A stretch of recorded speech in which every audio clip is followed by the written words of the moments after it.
નમસ્કાર દર્શક મિત્રો, આપ જોઈ રહ્યા છો the times of Mahisagar news.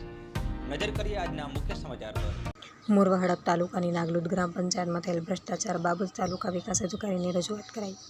આશીષ કામદારના જણાવ્યા મુજબ કે મોરવા હડપ તાલુકાની નાગલુદ ગ્રામ પંચાયતમાં સરપંચ સાહેબ દ્વારા ગુદરા પડિયામાં ફક્ત કાગળ પર બોર બતાવી તેના પૈસા ઉપાડી ભ્રષ્ટાચાર કરવામાં આવ્યો છે।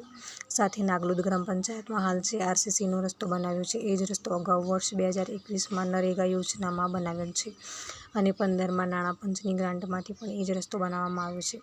ત્યારે આ રસ્તા બનાવવાના કામમાં પણ મોટા પાયે મટીરિયલ સહિત તમામ બાબતે ભ્રષ્ટાચાર થયેલ છે।